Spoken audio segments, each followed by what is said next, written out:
రైతులకు ధాన్యం బకాయిలు చెల్లించాలంటూ పశ్చిమ గోదావరి జిల్లా నర్సాపురం మండలం చిట్టవరం బైపాస్ వద్ద రైతు సంఘాల ఆధ్వర్యంలో జాతీయ రహదారిని దిగ్బంధం చేశారు. దీంతో నర్సాపురం పాలకులు 216 జాతీయ రహదారిపై కిలోమీటర్ల మేర ట్రాఫిక్ స్తంభించిపోయింది.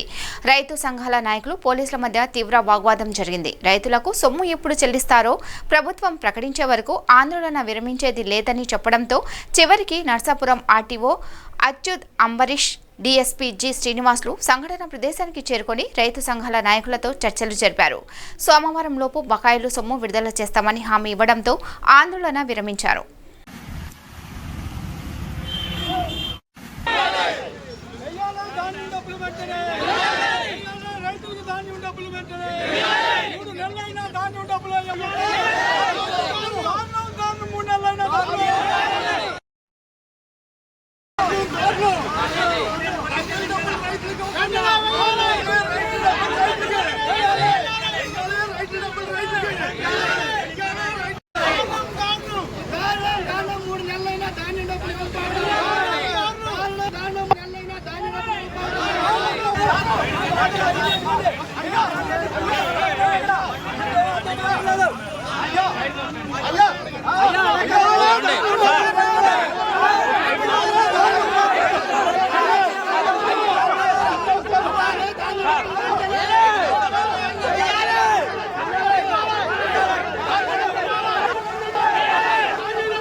నాతో నలుగురు రండి, నేను కలెక్టర్ గారి దగ్గరికి స్వయంగా తీసుకెళ్తాను.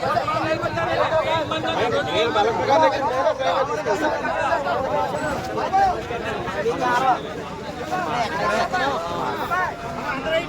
నా పేరు ఎం నాగేశ్వరరావు. మలవరం ఇంకా మాది. సుమారు 18 ఎకరాలు ఉడిశాను. సుమారుగా నాకు 10 లక్షల రూపాయలు రావాల్సి ఉంది. ఇప్పటికి 3 నెలలు ఉంది. దానికి 3 రూపాయలు ఇంట్రెస్ట్ చేసినా, 2 రూపాయలు ఇంట్రెస్ట్ చేసినా 60,000 70,000 ఇంట్రెస్ట్ కట్టవలసి వచ్చింది. ఒక రైతుకి మిగిలేది గట్టిగా మిగిలితే ఎకరానికి వచ్చి ఒక 10,000 12,000 అంత డబ్బు మిగులుతుంది. ఆ డబ్బు కోసం నేను 70,000 రూపాయలు వడ్డీ కట్టి ఈ రోజున మీ అందరికీ తెలియబడుతున్నాను. ఎందుకంటే ఈ రోజున నాకు సాబోరేవు అన్న టైప్ లో నేను ఉన్నాను ఇక్కడ. ఎందుకంటే ఒక రైతు ఆవేశం పడుతున్నాడు, ఒక పక్కన ఎందుకు పడుతున్నాడు, ఈ రోజు నేను అప్పులు పాలైపోయి ఈ రోజు మళ్ళీ ఓడితకి నేను 18 ఎకరాలు ఆకుమడేస్తే సుమారు 40,000 రూపాయలు ఆకుమడిపోయింది. అది 40,000 రూపాయలు ఆకుమడిపోయినందుకు 600 ఎకరం ప్రాపర్టీ ప్రకటించడం జరుగుతుంది. ఎందుకంటే మేము ఇంకా పెట్టుబడి పెట్టలేము, మేము చేయలేము ఈ వ్యవసాయాన్ని నిర్దాక్షిణ్యంగా చెప్పడం జరిగింది. నేను ఇంచుమించు మా గ్రామం అంతా కూడా మీ మీడియా వాళ్ళకి అందరికీ చెప్పేది ఏంటంటే మా గ్రామం అంతా కూడా 600 ఎకరాలు ఈ డబ్బు పడినందుకు మానేస్తున్నానని మీ అందరికీ తెలియజేస్తున్నాను సార్. ఎం రామాంజనేయులు, ఆంధ్రప్రదేశ్ కౌలు రైతు సంఘం పశ్చిమ గోదావరి జిల్లా ప్రధాన కార్యదర్శి. ఈ రోజున ఈ జిల్లాలో రావాల్సినటువంటి ధాన్యం బకాయిలు ఏవైతే ఉన్నాయో ఇవి తక్షణం ఇవ్వాలని నరసాపురం జాతీయ రహదారి పైన ఈ చిట్టవరం వద్ద మేము రాస్తా రోకోకు తిరిగాము. దీనికి ప్రధాన కారణం ఈ జిల్లాలో ఉన్నటువంటి 30,000 మంది రైతాంగానికి 450 కోట్ల రూపాయలు ఈ రోజున బకాయిలు ఉన్నాయి. మరి దీనికి సంబంధించి 1 కాదు 2 కాదు 3 కాదు 4 నెలలు జరుగుతుంది. అనేక సందర్భాల్లో మా కష్టార్జితం మాకు ఇవ్వండి, ప్రభుత్వం ధాన్యం కొన్నది 3 నెలలు అయినా కానీ ఇంతవరకు డబ్బులు ఇవ్వలేదు. అటు దాదాపు పంట పూర్తయిపోయింది, మళ్ళీ సార్వనాట్లు కూడా పూర్తయిపోయి మా డబ్బులు మాకు ఇవ్వండి అంటే ఈ రోజుకి ఎక్కడ పట్టించుకున్నటువంటి పరిస్థితి లేదు. అనేక సందర్భాల్లో ఈ నరసాపురం ఆర్టీఓ దగ్గర, అలాగే మా జిల్లా పౌర సరఫరాల దగ్గర డిఎం గారి దగ్గర కూడా మేము ధర్నా చేశాము. సాక్షాత్తు రాష్ట్ర స్థాయి అధికారులు కూడా ఎవరైతే ఉన్నారో ఫైనాన్స్ అధికారి గారు గతంలో మాకు హామీ ఇచ్చారు 37వ తారీఖుని 5వ తేదీ లోపల ఖచ్చితంగా డబ్బులు వేస్తామని. కానీ వేళ 9వ తేదీ ఇలాగే అనేక తేదీలు గడుస్తున్నాయి.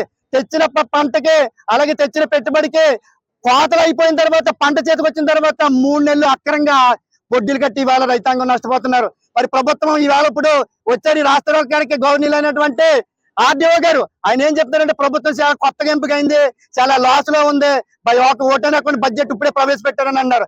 అయ్యా మీకు కానీ ఈ ప్రభుత్వానికి కానీ ప్రజాసేవ ప్రతినిధులు కానీ మేము విజ్ఞప్తి చేస్తున్నాము, నిజంగానే ఈ రోజు నుంచే పరిపాలన ప్రారంభిస్తున్నారా?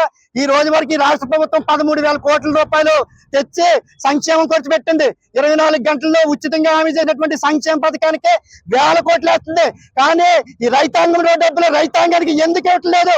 రైతుల పట్ల మీకు ఎందుకు ఇంత నిర్లక్ష్యమని ఈ ప్రభుత్వం నిలేస్తున్నాము.